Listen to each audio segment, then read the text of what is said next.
안녕하세요. 저는 필립의 사연방을 애정하고 있는 40대 여성 팬입니다. 매일 재밌는 사연을 듣기만 하다 보니 죄송스러운 마음이 들기도 했고 숨겨왔던 저의 사연을 알리고자 용기를 내어 글을 쓰게 되었네요. 제 이야기는 조금 가슴 아픈 일인데요. 그렇다고 슬프지만 않고 재밌고 통쾌하답니다. 그럼 지금부터 재밌게 사연을 적어보도록 할게요.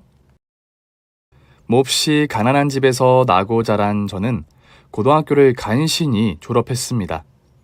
그때 당시만 해도 학교 다니는데 등록금도 들었고 급식비나 이것저것 나가는 돈이 많아서 학교 다니는 것이 눈치 보였답니다. 가난한 집안에서 자란 사람들은 제 마음을 아시겠죠? 여하튼 학교를 졸업하고 20살이 되자마자 생활전선에 뛰어들었습니다. 학창시절에는 시간 나는 대로 알바를 하긴 했었는데 온종일 일해본 적은 없어서 무엇을 해야 할지 고민되더군요. 이거다 싶던 직업들 중 몇 개를 추려봤는데 숙식 가능한 공장, 풀타임 식당 서빙 일도 있었고 돈을 많이 준다는 골프 캐디도 있었습니다. 그 세 가지 중에 무엇을 할지는 먼저 뽑아주는 곳을 선택하기로 했어요. 세 곳에 모두 이력서를 넣었는데 연락 온 곳은 한 곳뿐이었습니다. 바로 숙식되는 공장이었답니다. 식당은 외모를 많이 봐서 그런지 탈락했고 캐디 또한 외모를 중요시했는지 연락이 없더라고요. 그래서 저를 불러준 공장에 입사해서 기숙사 생활을 하며 돈을 벌었어요. 저는 공장에 들어가며 한 가지 결심하게 되었는데 잘리지 않는 이상 뼈를 묻을 각오로 오랫동안 버티기로 했습니다. 일이 매우 힘들고 2주 2교대로 돌아갔기 때문에 밤낮을 바꿔가며 일해야 해서 몸이 많이 상했어요. 그래서 다이어트를 할 필요 없이 살이 쭉쭉 빠졌답니다. 그렇게 강산이 한번 바뀌도록 열심히 공장에서 일했고 30 넘어서는 반장까지 하게 되면서 연봉도 많이 올랐답니다. 그런데 아무리 열심히 일해봤자 중소기업 공장의 월급은 매우 낮았습니다. 얼마라고 말씀은 드리지 못하지만 진짜 이 돈을 받고 일을 왜 하냐고 말이 절로 나올 수준이에요. 어쨌든 한 우물만 파던 저는 어느새 30 중반의 나이가 되었고 만족할 만한 적금 통장과 그리고 가끔 편하게 술 마실 정도의 여유를 가지고 살았어요. 그러다 곧 남자가 생겼습니다. 제가 연애를 해본 게 딱 2번뿐이었는데 모두 공장을 다니는 남자였고 오래가지 못했답니다. 사귀던 남자들은 공장을 그만두면서 저와의 연애도 같이 그만두고 떠나더라고요. 그래서 같은 공장에 다니는 사람은 만나지 않겠다고 다짐했는데 어느 날 퇴근하고 기숙사까지 자전거를 타고 가는 길이었는데 어떤 남자가 불쑥 튀어나와 사고가 났어요. 내 다리, 아가씨, 내 다리 어쩔 거예요? 괜찮아요, 아저씨. 그런데 아저씨가 갑자기 골목에서 튀어나왔잖아요. 이 아가씨 웃기는 사람이네. 사람 쳐놓고 다친 사람 탓을 하네. 안 되겠어. 자전거에서 내려요. 그 남자가 다친 건 안타까운 일이었지만 그렇다고 저만 잘못한 게 아니라서 당당하게 말할 생각으로 자전거에서 내렸습니다. 아저씨, 죄송하긴 하지만 아저씨 잘못이 더 커요. 골목에서 튀어나오는 걸 어떻게 피해요? 아, 그렇게 나오시겠다. 좋습니다. 그럼 이만 갈게요. 네? 그냥 가겠다고요? 남자는 세워진 저의 자전거를 타더니 페달을 돌리며 앞으로 나가더군요. 그 남자는 치료비 대신 제 자전거를 가져가겠다고 훔쳐 달아나는 거였어요. 이봐 아가씨, 자전거 찾고 싶으면 저기 있는 물류센터로 와요. 내 이름은 진상백입니다. 사과하고 찾아가세요. 아저씨, 이러는 법이 어디 있어요? 이건 도둑질이라고요. 나 아저씨 아니에요. 총각입니다. 그렇게 웃기지도 않은 사건이 일어났고 얼마 뒤 자전거를 찾으려고 물류센터를 찾아갔습니다. 제가 진상백이라는 남자를 찾는다고 하자 어디선가 지게차가 부웅 하고 제 앞으로 세게 달려오더군요. 저는 겁을 먹고 옆으로 몸을 날리며 넘어졌습니다. 지게차를 운전하고 있던 건 제 자전거를 훔쳐간 남자였어요. 내 다리, 아저씨 때문에 내 다리 다쳤잖아요. 그러게 누가 안 보이게 거기 서 있으라고 했습니까? 일하는데 방해되게 거기서 뭐 하는 거예요? 진상백씨 접니다. 자전거 주인. 아, 그때 내 다리 다치게 한 여자구나. 지금 기분이 어떠세요? 그때랑 똑같은 상황이 벌어졌는데 일부러 그런 거예요? 치, 무슨 남자가 저래? 찌질하게 여자한테 똑같이 복수를 하는 거예요? 아 몰라 빨리 내 자전거 내놔요. 그거 고물상 가서 엿바꿔 먹었는데. 뭐라고요? 장난치지 말고 빨리 주세요. 그게 저한테 얼마나 중요한 건데요. 그럼 이따 6시에 요 앞에 콩나물 국밥집으로 오세요. 진짜로 그때 줄게요. 여보세요. 장난도 정도껏 치세요. 그냥 빨리 자전거 주고 이 악연을 좀 끝내시다. 사람 참... 악연이 뭡니까? 옷깃만 스쳐도 인연이라는 말이 있는데 우리 둘은 접촉사고를 2번이나 주고받은 사이잖아요. 운명의 상대라고 생각하고 이따 국밥집에서 봅시다. 그럼 나 일하게 그만 나가주세요. 뭐야 저 능글맞은 느끼한 멘트는. 아저씨 그냥 가지 말고 빨리 자전거 달라고요. 그러자 그는 키득거리면서 지게차를 끌고 일터 안으로 사라졌습니다. 결국 저는 그날 저녁 6시에 국밥집으로 가게 되었고 남자를 이틀 만에 3번이나 보게 되었어요. 이봐요. 진상배 씨, 자전거 또 안 가지고 왔어요? 이름대로 진상이시네. 나랑 지금 장난하자는 거예요? 국밥 같이 먹어주면 자전거 줄게요. 어서 앉아요. 내가 사는 거니까 곱빼기로 드셔도 됩니다. 진짜 어이가 없네. 확 그냥 갈아 마셔버릴까 보다. 이 집 콩나물국에 멸치를 갈아서 넣었다네요. 알았으니까 인상 펴요. 제가 밥 먹고 진짜 자전거 줄게요. 저는 기가 막힌 상황이지만 식당 안에서 소란을 피우기 싫어 자리에 앉아 남자가 말한 대로 국밥을 한 그릇 같이 먹었습니다. 그런데 남자가 저에게 이것저것 캐물으며 호구 조사를 하더군요. 이름이 뭐예요? 나이는? 결혼은 안 했겠죠? 하긴 성질머리가 그러니 누가 데려가겠어요? 일하는 데는 어디예요? 아저씨 신경 끄시죠? 총각이라니까. 딱 봐도 청년으로 보이지 않아요? 됐습니다. 이제 밥 다 먹었으니까 자전거 주세요. 내일 줄게요. 나랑 같이 놀이동산에 갑시다. 내가 왜요? 이 남자가 진짜 사람 열받게 하네? 내일 거기서 데이트나 합시다. 놀이공원 가면 2인승 자전거 있으니까 같이 탑시다. 아우씨 진짜. 제가 성을 내며 벌떡 일어나자 남자가 두 손을 모으며 미안하다고 하며 바로 자전거를 가지고 오더군요. 그리곤 다음날 놀이동산에 같이 가면 안 되겠냐고 다시 물었습니다. 우리 외로운 남녀가 같이 데이트하면 좋지 않겠어요? 예주씨, 내가 처음부터 예주씨 보고 홀딱 반해서 이러는 거 모르시겠어요? 자전거도 일부러 훔친 거라고요. 내일 나랑 놉시다. 예쁜 건 알아가지고. 이봐요 아저씨 거울 안 보세요? 예주씨, 방금 예쁘다고 한 말 취소할게요. 예주씨도 거울 안 보세요? 그 남자는 저를 놀리며 신경질 나게 하더군요. 그렇게 티격태격 하다가 자전거를 타고 기숙사로 돌아갔는데 이상하게 그 남자가 머릿속에서 떠나질 않았어요. 부정하고 싶었지만 그 이상한 남자가 보고 싶었던 겁니다. 저는 미쳤다고 혼잣말을 하며 볼을 꼬집고 머리칼을 잡아 뜯었어요. 그런데 자주 마주치게 된 상백 씨를 볼 때마다 설레는 마음이 더 커졌답니다. 그 역시 저와 데이트하고 싶다면서 매일같이 노래를 불렀네요. 결국 악연이라 생각했던 그는 저에게 인연으로 다가오게 되었고 곧 정분나서 연애를 하게 되었습니다.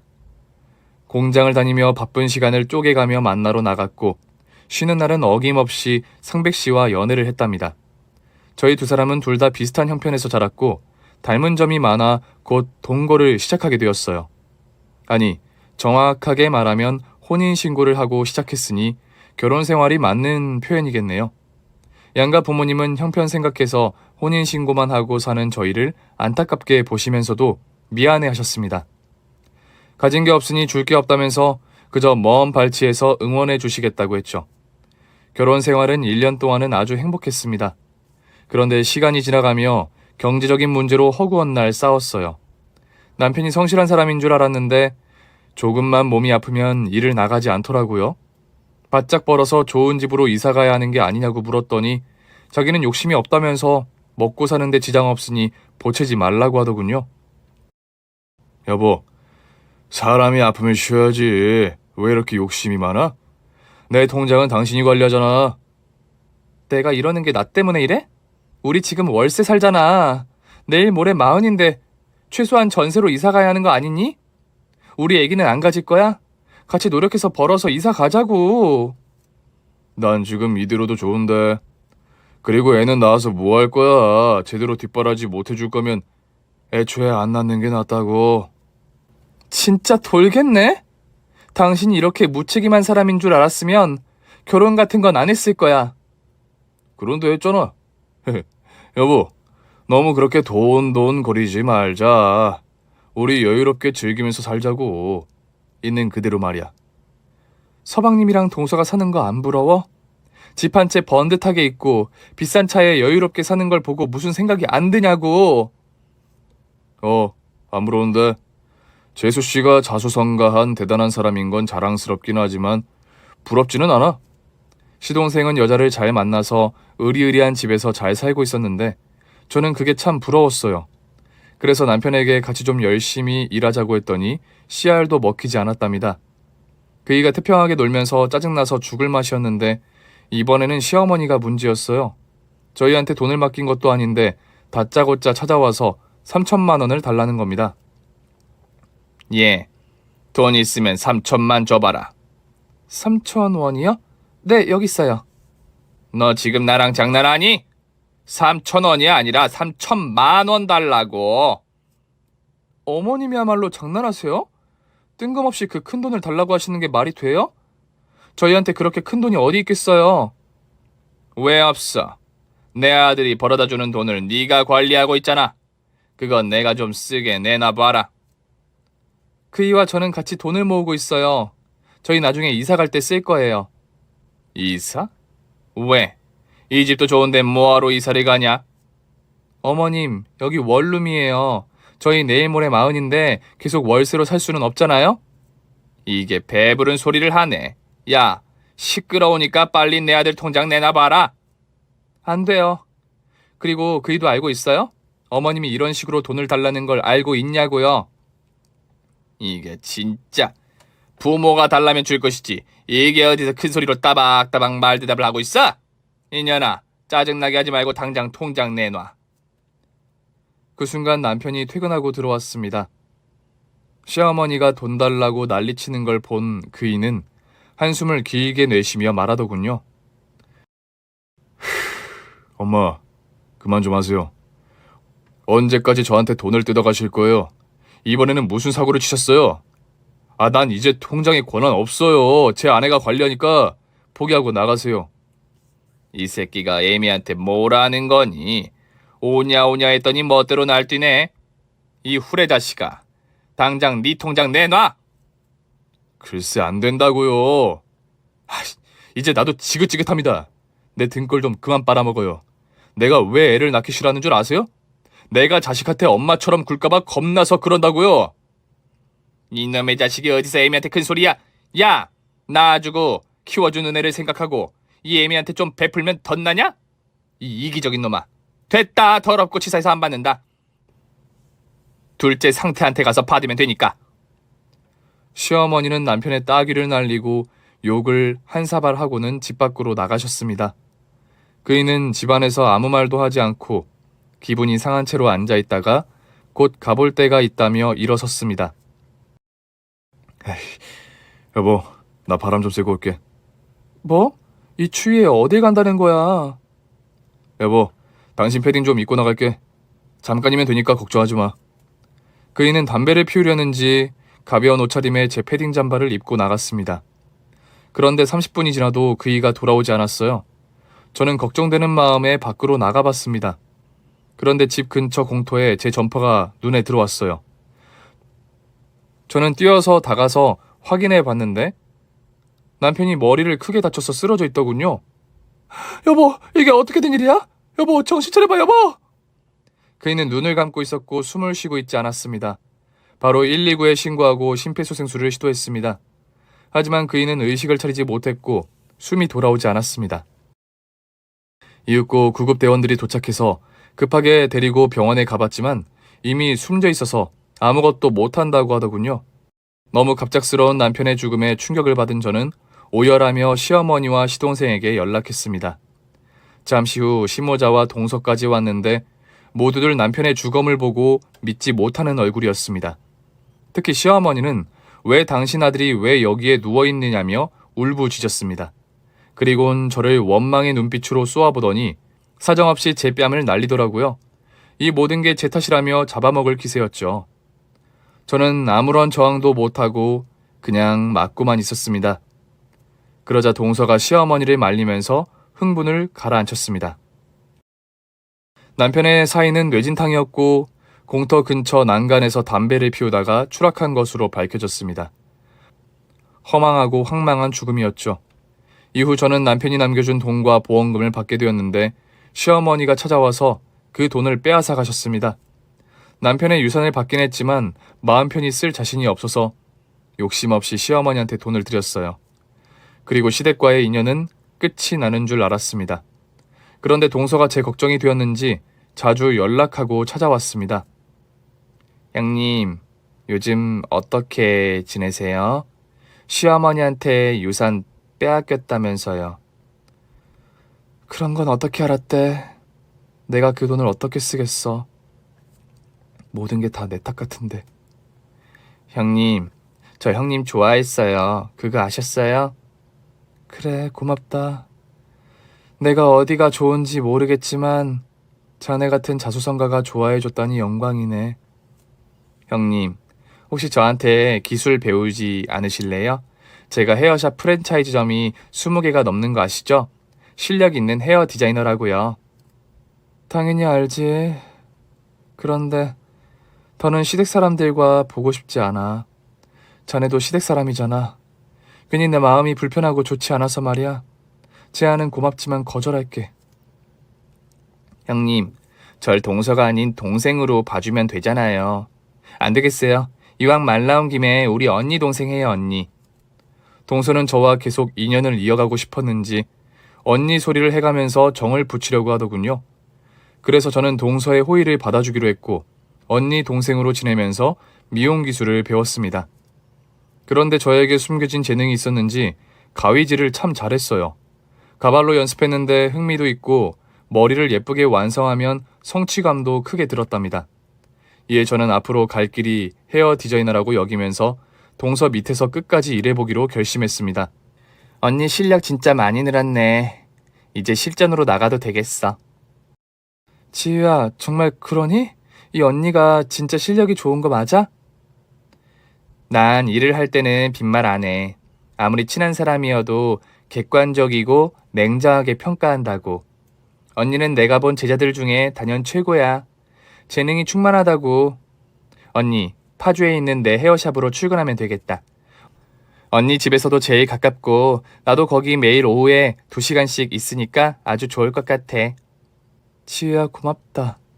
너 아니었으면 난 아직도 단순 노무나 하고 있었을 거야. 남편이 세상을 떠나고 갈피를 못 잡고 있었는데 네가 날 도와주고 잡아줘서 얼마나 고마운 줄 몰라. 언니야, 난 처음부터 언니가 좋았어. 비록 진짜 친해진 건 아주버님과 사별하고 난 후부터지만 난 언니가 진짜 오래된 내 언니 같아. 앞으로도 계속 내 언니로 남아줘. 내가 언니인지 네가 언니인지 모르겠다. 넌 어쩜 능력 좋은 애가 마음씨도 어쩜 그렇게 예쁘니? 그런가? 내가 좀 완벽하긴 하지. 동서는 알면 알수록 정말 예쁘고 선한 사람이었습니다. 다만 이렇게 완벽한 동서가 왜 시동생 같은 남자와 결혼했는지 모르겠더라고요. 물론 제가 모르는 매력이 많겠지만 아무리 생각해도 동서가 많이 아까웠습니다. 동서는 안타깝게도 불임이라 이세를 낳지 못하고 시동생과 입양을 계획하고 있다 전했어요. 그래서 잘 지내고 있나 싶었는데 몇 달 뒤 동서가 술을 한잔 하자고 하더군요. 무슨 일이냐고 물었더니 시동생과 이혼했다고 합니다. 아무리 생각해도 그 인간이랑은 계속 못 살겠어요. 제가 버는 돈을 펑펑 쓰기만 하고 나태하게 지내는 걸 더는 못 보겠어요. 또 시어머니가 때때로 찾아와서 목돈을 요구하는 것도 들어주기 힘들고요. 지우야, 이혼했구나. 그런데 왜 내 마음이 기쁘지? 잘했어, 지우야. 그 집 식구들이랑 연 끊은 걸 축하해. 난 남편하고 싸우면서 지내긴 했지만 그래도 사이는 나쁘지 않았어. 늘 시어머니가 문제였지. 너도 많이 시달렸지?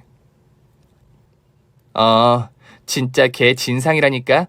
나를 ATM기로 여긴다니까. 아이 입양해서 잘 살아보려고 했는데 두 모자한테 질려버려서 이혼해버렸어. 자, 그럼 축하주로 한 잔 시원하게 말아줘봐. 저는 사별을 했고 동서는 이혼하며 시댁과 완전히 끝나버렸답니다. 그래서 저희 두 사람은 이전보다 더 돈독해진 자매처럼 지냈습니다. 진짜 전생의 자매 사이였는지 하나부터 열까지 잘 통하기도 했고 언제 보든 기분 좋은 사이였습니다. 그러던 어느 평일 저녁이었어요. 동서는 매일 오후에 제가 일하는 파주 지점 헤어샵에 들렀는데 그날은 저녁 시간까지 나오지 않았습니다. 가끔 사정이 있어 못 오는 날이 있어 그런 줄 알았는데 다음날 충격적인 연락을 받게 되었답니다. 경찰서에서 연락이 왔는데 제 동서가 사망했다는 전화였어요. 이게 무슨 소리인지 전혀 이해가 되지 않아 경찰서로 달려갔더니 동서가 집에서 샤워를 하고 나오다가 미끄러져서 넘어지며 머리를 다쳤고 급성 뇌출혈로 숨지고 말았다는 겁니다. 그런데 경찰들이 조사를 하는데 석연찮은 부분이 있어서 부검 신청을 했다고 하더라고요. 저는 남편을 잃었을 때보다 더 황망하고 비통해서 눈앞이 보이지 않을 만큼 많은 눈물을 흘렸습니다. 형사님, 제 동생 지우가 누구한테 공격을 받은 것 같나요? 아직 결과가 나온 건 아니고 조사 중입니다. 저희도 의심되는 부분이 몇 가지 있어서 부검을 의뢰한 상태이니 조금 기다려보죠. 아파트 CCTV가 녹화가 되지 않은 상태더라고요. 주차장 블랙박스랑 근처 카메라를 다 뒤져봤는데 누가 침입한지는 밝혀지지 않았습니다. 그리고 침입 흔적은 없었죠. 그런데 또 희한하게 핸드폰도 사라졌고 넘어진 자세도 조금 이상했습니다. 그래서 확인을 해봐야 할 것 같아요. 그런데 김희주 씨 혹은 이지우 씨가 누구랑 사귀거나 동거래를 한 사실이 있나요? 아니면 본인이 돈을 빌렸다거나. 이건 의심하는 게 아니라 평범한 조사입니다. 저는 지우랑 동관계로 얽히지 않았어요. 지우가 저한테 미용 기술을 가르쳐주고 일자리를 줬습니다. 그리고 친자매처럼 아주 친하게 지냈어요. 네, 알겠습니다. 그럼 다른 게 나오면 전화 드리겠습니다. 장래는 부검 때문에 며칠 늦춰야 하니까 그렇게 알고 계세요. 네, 알겠어요. 꼭 사실을 밝혀주세요. 저에게 유일한 벗이자 소중한 동생이었던 지우가 세상을 떠나자 저는 가슴이 찢어질 듯 아팠습니다. 사고든 사건이든 왜 그렇게 착한 애가 세상을 떠나게 되었는지 미치도록 서러울 뿐이었어요. 그런데 경찰서를 나와 집으로 돌아가는 길에 동서 전화번호가 뜨면서 전화가 걸려왔습니다. 저는 온몸에 닭살이 돋았고 벌벌 떨면서 전화를 받았습니다. 여보세요? 당신 누구야? 누군데 내 동생 핸드폰을 가지고 있는 거야? 형님, 저예요. 제 걱정 많이 하셨죠? 지우? 맞아? 너 누구야? 지우랑 목소리가 똑같은데? 넌 지우가 아니야. 지우는 나한테 언니라고 부른다고. 네가 내 동생을 해친 년이냐? 너 누구야? 누군지 말하란 말이야. 언니, 제가 깜빡했어요. 미안해요. 오해하게 해서. 언니, 저 지우 맞아요. 지우가 맞다고? 지금 네가 죽었다는 소식을 듣고 경찰서에 다녀오는 길인데? 형님, 아니, 언니, 그건 제가 아니에요. 말로 설명하기에는 조금 한계가 있어요. 혹시 저를 만나주실 수 있어요? 전화 속 여자는 동서와 목소리는 똑같았지만 뭔가 이상했습니다. 죽은 동서가 만나자고 하니 온몸에 소름이 돋기도 했죠. 그래서 일단 지우를 만나보기로 결정했습니다. 무슨 일이 어떻게 돌아가는지 제가 직접 밝히기로 했어요. 그래, 지우야. 내가 네가 있는 곳으로 갈게. 거기 어디니? 문자로 찍어드릴게요, 언니. 저를 믿으세요? 그래, 믿어. 지우야, 언니가 금방 갈 테니까 조금만 기다려. 저는 문자로 남긴 주소로 택시를 타고 달려갔습니다. 그곳은 인적이 드문 골목의 한 카페였습니다. 밖에서 봐도 카페 유리창 너머에 앉아있는 여자가 지우라는 걸 알 수 있었습니다. 저는 놀란 얼굴로 카페 안을 뛰어들어갔습니다. 그리고 지우를 끌어안았어요. 지우야, 어떻게 된 거야? 너 살아있었던 거야? 그런데 경찰이 왜 사망한 사람이 너라는 거야? 언니, 흥분 가라앉히고 앉으세요. 일단 커피 마시고 진정부터 하세요. 동서는 자리에서 일어나 커피 주문을 하고 아메리카노 2잔을 들고 자리에 앉았습니다. 그런데 다시 보니 지우와 몹시 닮긴 했지만 다른 사람이라는 걸 알 수 있었어요. 제 앞에 있는 여자는 분장을 한 것 같았습니다. 일단 여자가 하는 말을 먼저 들어봤어요. 저 언니 혹시 저랑 돈거래를 하셨나요? 그게 그러니까 제가 머리를 다치는 바람에 기억나는 게 하나도 없어서요. 돈? 아니 네가 날 먹고 살게 해줬는데 돈까지 빌릴 리가 있겠어? 그런가요? 아, 제 시어머니랑 남편이 하는 말은 다르던데요. 저랑 가장 밀접하게 붙어 지내면서 금전관계가 많다고 들었어요. 그 순간 동서가 아닌 여자에게 동문서답을 했습니다. 지우야, 나 지금 양주에 있는 네 미용실에 전화 좀 할게. 당분간 일 나가지 못한다고 말이야. 네 언니, 편한 대로 하고 오세요. 너 누구야? 난 양주가 아니라 파주 지점에서 일하고 있어. 그리고 나한테 반말을 했지. 지우가 머리를 다쳤어도 이런 실수는 하지 않았을걸? 너 내 동생 지우를 해친 년이냐? 네? 아니에요. 그러니까 난... 이 얼굴 어떻게 만든 거야? 당장 가면 벗어, 이 나쁜 년아! 저는 동서 연기를 하고 있는 여자의 얼굴을 잡고 이리저리 흔들었습니다. 그런데 가면이 아니라 진짜 얼굴이었습니다. 뭐야, 가면이 아니었어? 너 누구야? 누군데 지우랑 똑같은 얼굴을 하고 있는 거야? 그게... 미치겠네. 이봐요, 김혜주 씨. 나는 지우의 쌍둥이 언니 이지우라고 합니다. 내가 누굴 믿어야 할지 몰라서 지우 핸드폰에 있는 모든 사람들을 만나고 있어요. 뭐라고? 쌍둥이? 지금 나더러 그 말을 믿으라고? 지우는 하늘 아래 가족이 없다고 했어. 혼자 고생해서 자수성가한 애란 말이야. 그러니까 우린 쌍둥이가 맞아요. 어릴 적 보육원에서 같이 지내다가 제가 호주로 입양을 가게 됐습니다. 그래서 연락이 끊기고 말았죠. 그리고 얼마 전에 지우랑 통화가 됐어요. 제가 애타게 찾고 있다고 전했더니 지우도 저를 보고 싶다고 했죠. 그래서 지우를 만나러 그 애 집으로 갔는데 현관문은 열려 있었고 지우는 살아있지 않았어요. 그래서 저도 모르게 겁이 나고 무서워서 그 자리에서 벗어났어요. 왜 그랬는지 나도 모르겠단 말이에요. 그래서 전 이 사건을 꼭 해결할 겁니다. 잠깐, 그러니까 지우를 최초로 목격한 게 당신이라고? 쌍둥이인 당신이 왜 지우가 수십 년 만에 만나게 된 날 그런 사고가 벌어진 거지? 그리고 자매라면 신고를 하고 끝까지 같이 있어야 정상 아닌가? 그게 그러니까 지우가 이미 숨져 있었고 누군가 해친 것 같아서 핸드폰을 들고 나왔어요. 그리고 제가 의심받을까봐 겁이 나서 그랬습니다. 누가 봐도 우연이라 하기엔 제가 의심받기 딱 좋은 상황이잖아요. 그래서 진짜 범인을 찾으려고 제가 나선 거라고요. 네가 해친 건 아니고 지우 재산이 탐나서 니년이 해친 거 아니냐고. 네가 유일한 혈육이니 유산을 물려받을 줄 알고 그렇게 한 거 아니야? 절대 아니에요. 내가 호주에서 잘 사는 건 아니었지만 그래도 돈은 아쉽지 않을 만큼 있는 편이에요. 이봐요, 김혜주 씨. 2시간 전에 시모랑 전 남편을 만나고 왔는데 그 두 사람은 당신을 의심했어요. 제 동생에게 기생하고 산다는 말을 하면서 당신이 돈을 노리고 해쳤을 거라고요. 그 인간들이 그렇게 말해요? 그 시모라는 사람이 지우한테 뜯어간 돈이 얼마인 줄이나 아세요? 시모가 지우의 돈에 집착한 게 결정적인 이혼 사유라고요. 그게 정말이에요? 잠깐, 생각해보니 이상한 점이 있어요. 두 사람은 내 얼굴을 보고 잠시 기절했어요. 언니처럼 내가 살아있을 수 있다는 희망이 보이지 않았다고요. 이게 다 뭐하는 짓인지 모르겠네.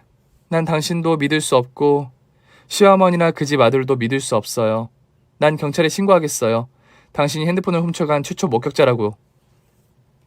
잠시만요. 우리가 그 시모자를 몰래 감시해보는 건 어때요? 두 사람이 무슨 짓을 저질렀다면 뭔가 나올 것 같은데 나랑 같이 조사해주면 안 되겠어요? 조사는 경찰이 하는 거고 당신이랑 시모자도 조사를 받아야 한다고. 난 경찰에 신고할 거란 말이야. 저는 이 상황에서 누구도 믿을 수 없었습니다. 하지만 뭐가 됐든 지우는 혼자 넘어져서 숨진 게 아니라는 건 확실해 보였습니다. 그래서 112 버튼을 눌렀는데 통화 버튼을 누르지 못했어요. 제 앞에 지우와 똑같이 생긴 여자가 간절하게 호소하는 걸 보니 꼭 동생 지우가 부탁하는 것 같았답니다. 그래서 전 여자에게 말했어요. 내가 당신을 믿어야 할지 모르겠지만 일단 같이 움직입시다. 가장 의심되는 시어머니랑 아들놈의 뒤를 밟아보자고요. 고마워요. 그래서 전 동서와 똑같이 생긴 쌍둥이와 한 차를 타고 움직였습니다. 이윽고 시댁 앞에 섰는데 우연히도 시모자가 둘이 급하게 나오더군요. 두 사람 손에는 큼지막한 캐리어가 하나씩 들려 있었습니다. 누가 봐도 도망치려고 튀어나온 것이었죠. 저와 지우 씨는 두 사람이 차에 오르는 걸 보고 뒤따라갔습니다. 두 사람이 제 동생을 해친 범인이라는 의심을 가득 안고 따라갔죠. 이윽고 두 모자가 차를 세운 곳은 제 남편이 숨진 공터였어요. 거기서 무슨 짓을 하는지 차를 멀리 주차하고 건물 안으로 들어가 몰래 숨어서 엿보았답니다. 잠시 후 두 모자가 캐리어를 열더니 옷을 꺼내 드럼통에 넣더군요. 그리고 대화가 시작되었습니다. 상태야, 옷 다 넣었으면 기름 넣고 불 붙여라. 여긴만큼 깔끔하게 증거 없앨 만한 곳도 없다. 여긴 재개발이 안 돼서 아무도 찾아오지 않을 거야. 엄마, 우리가 지우 걔를 해친 걸 들킬 일은 없겠지? 경찰이 부검한다고 하던데 혹시 무슨 증거라도 나오면 어쩌지? 샤워하다 나와서 자빠져 돼진 거로 위장했잖아. 걸릴 일 없으니까 걱정하지 마. 그래도 부검한다니까 쫄리잖아. 뭐 흘리고 온 거 없는 거 맞지? 나도 몰라. 그냥 입 닥치고 옷이나 태워. 그년이 돈만 줬으면 멀쩡히 살아있었을 거야. 그러게 왜 말 안 듣고 까불다가 쳐맞아 돼지냐고. 하여튼 있는 년들이 더해요. 그년이 혼자 잘 먹고 사는 꼴이 보기 싫었는데 아주 잘 됐다. 상태 너 정신 똑바로 차려. 중국 가서 얼마든지 새로 시작할 수 있으니까. 다른 건 몰라도 지유 그년 집에 있던 골드바는 건졌잖아. 경찰이 지유 집에 골드바가 있던 건 모르는 눈치더라. 아마 그년도 아무도 몰래 침대 매트리스 밑에 놓았으니 알 도리가 없겠지. 우리가 골드바를 판 돈이 무려 30억이라고. 그 돈이 우리 해외 계좌로 안전하게 있으니까 그만 질질 짜고 빨리 정리하고 하자. 두 모자의 말을 들어보니 자유를 해친 게 확실했습니다. 저는 분노하고 있었는데 두 모자에 이어지는 대화는 더 엽기적이었어요. 에휴, 여기가 우리 아들이 떨어진 자리지. 바람 쐬러 온 아들내미를 알아보지 못하고 밀어버린 내가 한심한 년이지. 그러게 왜 지 마누라 패딩 잠바를 입고 나와서 헷갈리게 만들어. 엄마, 그래도 형 재산이랑 보험금은 우리가 다 받아 챙겼잖아. 형수가 제정신이 아니고 어리바리 되는 바람에 쉽게 돈을 빼앗았잖아. 다 지나간 일이니까 잊어버려. 우리가 일부러 형을 그렇게 만든 게 아니잖아. 그래, 내가 며느리 2년을 잡았다고 생각하자. 아들이 아니라 그 공돌이 년이 되졌다고 생각하자. 큰아들은 어디선가 살아있다고 믿으면서 살자고. 휴. 엄마, 다 되었어. 이제 빨리 가자. 엄마, 그런데 중국 가면 신분 위장할 수 있는 거 맞아? 그렇다니까. 거기도 노숙자 신분 사서 살 수 있어. 우린 이제 행방불명된 사람으로 살아갈 거다. 그럼 이제 한국에 다시는 올 일이 없다고. 자, 그만 가자. 지우의 쌍둥이 언니는 이 상황을 모두 동영상에 담았고 저는 폐건물에 있던 강목 하나를 집어들고 두 모자 앞에 모습을 드러냈습니다. 먼저 시어머니의 머리를 갈기고 시동생의 면상을 날려버렸습니다. 이 미친 것들! 지우를 해친 게 니들이었어? 그 착한 애를 왜? 돈이 그렇게 좋았냐? 또 내 남편을 그렇게 만든 게 니년이었어? 내 패딩 잠바를 입고 있어서 나인 줄 알고 밀어버렸다고? 내가 죽으면 보험금 챙겨 먹으려고? 아, 머리야, 너 뭐야? 언제부터 거기 있었어? 형수님, 뭔가 오해가 있는 모양인데요. 저희는 지우랑 형의 죽음에 아무런 관련이 없습니다. 우리가 한 말은 그러니까 소설이에요. 엄마랑 제가 추리 소설을 쓰고 있는데 우리 집안 사람이 2명이나 세상을 떠나서 이걸 소설로 만들어 볼 생각이에요. 칠할연병을 하네. 빠져나갈 구멍을 찾으려고 별소리를 다 한다. 서방님아, 니들은 나에게 가장 소중한 2사람을 빼앗아갔어. 오늘 너희 둘은 감옥이 아니라 지옥으로 갈 거야. 제가 강목을 다시 휘둘렀는데 시무가 옆으로 굴러 피하더니 드럼통을 넘어뜨려서 발로 차 저에게 굴리더군요. 쾅 부딪히는 소리와 함께 제가 바닥에 넘어졌습니다. 그러자 시동생이 제 머리채를 잡고 일으키더군요. 아, 엄마, 우리 인연을 어떻게 해야 해? 헤쳐봤자 돈도 안 되는데. 야, 임마, 그년이 우리 얘기를 다 들었잖아. 그냥 거기서 밀어버려. 난간에서 밀어버리라고. 네 형이 그랬던 것처럼. 시무는 제 남편을 자기가 밀어서 해친 것처럼 저를 끝장내라고 시동생에게 일러주더군요. 이 모자는 진짜로 미치광이었습니다. 시동생이 제 머리채를 잡고 난간을 향해 끌고 가자 뒤에서 뭔가가 날아왔어요. 시동생은 머리를 한 방 맞고 쓰러졌습니다. 지우의 쌍둥이 언니 지우씨가 날라차기를 한 겁니다. 이것들이 내 동생을 그렇게 만들었구나. 방금 경찰서에 니들이 나눈 대화를 담은 동영상을 전송했다. 조금 있으면 니들은 끝장이야. 그런데 그 전에 나한테 좀 맞아야겠다? 참 미친 쌍둥이년. 나타날 때마다 놀라게 하네. 처음 봤을 때는 진짜 지우가 살아 돌아온 줄 알고 기절까지 했잖아. 야 이년아, 너 왜 자꾸 우리 앞에 나타나는 거야? 아, 니년이 저 공돌이년하고 붙어먹었구나. 그래서 우리 모자 뒤를 미행한 거였어? 그래, 이 여자는 믿을만 하더라. 너희랑은 차원이 다른 사람이라는 걸 느낄 수 있었거든. 날 진짜 지우로 생각하고 끌어안아 주더라. 너희 둘처럼 벌벌 떨지 않고 말이야. 니년도 왜 이렇게 혓바닥이 기냐. 오늘 너나 저 공돌이는 여기 난간에서 떨어질 거야. 그리고 우리 모자는 무사히 빠져나가 중국에 도착할 거고 다른 신분으로 30억을 쓰면서 살 거란 말이야. 그래? 그럼 하고 싶은 대로 해봐. 그런데 네가 뭘 하는 사람인지 말하지 않았지? 나 호주에서 킥복싱으로 선수하는 여자야. 니들은 오늘 온몸에 뼈가 부러져서 빨대로 평생 죽이나 빨아먹게 해줄게. 그럼 시작한다. 지우씨는 시어머니의 종아리에 로우킥을 한 대 갈겼습니다. 쩔뚝대며 뒷걸음질을 하던 시모를 향해 플라잉 니킥을 했어요.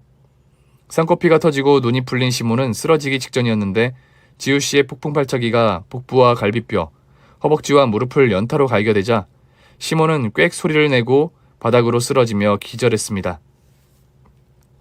그 틈에 혼자 도망치고 있던 시동생을 발견하자 드럼통을 밟고 뛰어올라 공중을 한 바퀴 돌고 시동생 뒤통수에 하이킥을 날렸어요. 그러자 자빠진 시동생은 무차별한 사커킥을 맞았습니다. 제가 눈으로만 보고 있는데도 소름이 끼칠 정도로 무시무시한 발차기였습니다. 결국 두 모자는 탈출하는 데 실패했고 곧 도착한 형사들에게 잡혀서 끌려나갔어요. 저는 지유와 남편이 어떻게 세상을 떠났는지 진실을 알고 받은 충격으로 온몸에 힘이 들어가지 않아 폐건물 난간에 걸터 앉아 있었습니다. 그러자 지우씨가 제 옆에 앉더군요. 언니, 저도 언니라고 불러도 되죠? 편할 대로요. 나한테 소중한 두 사람을 해친 게 미친 시모라니. 도대체 어디서부터 잘못된 걸까요? 내가 패딩 잠바를 입고 외출했다면 남편이 살아있었을까요? 동서의 운명도 달라졌을까요? 아니요. 저 늙은 여자는 돈이라면 무슨 짓을 해도 끝까지 할 악마입니다. 언니가 죄책감 가질 필요 없으니까 그만 괴로워하세요. 지우가 보고 싶어요. 미치도록, 사무치도록 보고 싶다고요. 그럼 제 얼굴을 보세요. 제가 이제부터 언니 동생 하면 되잖아요. 저는 넉나간 얼굴로 지우씨의 얼굴을 자세히 봤습니다. 그러네. 진짜 지우가 여기 있네. 지우야, 미안해. 내가 지켜주지 못해서 너무너무 미안해. 아니야, 언니. 언니 덕분에 행복한 순간이 많았어. 그러니까 잊어버리고 내 쌍둥이 언니를 동생 삼고 살아봐. 와, 진짜 똑같다. 이번에는 목소리랑 말투가 완전 똑같았어요. 신기하네. 쌍둥이라 역시 똑같구나. 저기 언니, 드릴 말씀이 있어요. 지우의 전 재산과 헤어샵을 모두 언니가 받아주세요. 저는 그걸 받을 자격도 없고 받고 싶은 마음도 없어요. 에이, 그걸 내가 어떻게 받나. 지우씨가 받아야지. 유일한 혈육이잖아. 그 얘긴 그만하고 이리 와서 나 좀 안아줘봐. 지우가 그리우니까 좀 안고 싶어. 그러자 지우씨는 제 부탁대로 저를 꼭 끌어안아 주었습니다. 그녀의 품은 지우의 품과 아주 많이 비슷했답니다. 거기서 오랜 시간 껴안고 울었고 해질녘의 공터에서 나왔습니다. 저희 두 사람은 경찰서에 가서 증언을 하듯 오랫동안 하고 집으로 돌아갔습니다. 시모자는 구속수사를 받게 되었는데 모든 죄를 시인했어요. 자유 몸에서 두 모자의 DNA가 나와서 발 뺄 수가 없었죠. 시모는 가진 재산을 모두 압수당했고 서선 변호사를 살 수가 없어 국선 변호사를 선임하게 되었는데 무조건 시인하고 용서를 빌며 감형받으라고 했다며 판사님에게 용서를 빌었답니다. 하지만 판사님은 두 모자에게 자비 없이 큰 형량을 선고했어요. 두 사람은 억울하다는 듯 울면서 끌려 나갔습니다. 그것으로 모든 복수의 막을 내리게 되었죠. 그제야 지우의 장례식을 치르게 되었습니다. 편히 눈 감길 바라며 영원한 이별을 했답니다. 저는 지우씨의 바람대로 지우의 모든 재산을 상속받았고 헤어샵 20개를 인정받았답니다. 아주 큰 재산을 받았지만 기쁘거나 좋지는 않았습니다. 여하튼 통장에 든 돈은 모두 취약계층 노인과 보육원에 기부를 했어요. 지우를 위해 뭔가 뜻깊은 걸 해주고 싶었거든요. 헤어샵에서 나오는 수익 또한 좋은 곳에 기부했고 제 몫의 월급만 받아가면서 생활했습니다. 그리고 지우 씨는 호주로 돌아갔다가 다시 한국으로 왔어요. 자기 남편과 한국에서 살기로 결정했다며 돌아왔답니다. 지우야, 나 때문에 한국 온 건 아니지? 아니, 맞는데. 지우가 언니를 왜 좋아하는지 알 것 같아. 매력이 철철 넘쳐서 끌리더라, 언니. 나 여기서 킥복싱 체육관 내기로 했어. 남편도 운동하는 사람이라 같이 운영할 거야. 집도 언니랑 가까운 곳에 마련했어. 그래? 그거 참 반가운 소리네. 고맙다, 지우야. 이 언니를 위해줘서. 아, 네 남편은 호주 사람이구나. 내가 영어를 잘 못하는데. Hi, my name is 예수 Kim. What's your name? 내 이름은 브래드 피트야. 만나서 반가워. 예주, my wife가 예주 엄청 좋아해. 그래서 나도 예주 좋아할 거야. I like you. 오, 한국말 잘하네. 이야, 지우 너는 좋겠다. 이렇게 잘생긴 남편이랑 살면 무슨 기분이 드니? 뭐 그냥 그래, 언니. 남자는 불 끄면 다 똑같아. 그렇게 지우는 지우 대신 제 동생이 되어주었고 가까운 이웃이 되어주었습니다. 저희는 매주 한 번씩 만나서 밥도 먹고 술도 먹고 지내고 있답니다. 그러던 중 지우 남편 브래드의 형이 한국에 놀러 왔는데 정말 운명적으로 저와 눈을 맞게 되었어요. 그래서 글을 쓰는 지금은 제 옆에 호주 남편과 동생 지우와 시동생 브래드가 함께 있답니다. 저희 자매는 호주 남편들 한국말을 가르치려고 필립의 사연방을 자주 틀어주고 있어요. 구수한 표현부터 찰진 욕까지 제대로 가르치고 싶어서 종종 들려주고 있답니다.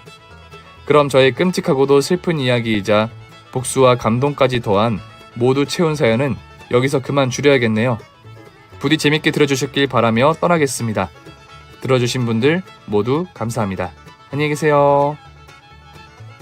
오늘 준비한 사연은 여기까지입니다. 재미있게 들으셨다면 구독과 좋아요, 알림 설정까지 눌러주세요. 그럼 저는 다음 사연으로 찾아뵐게요.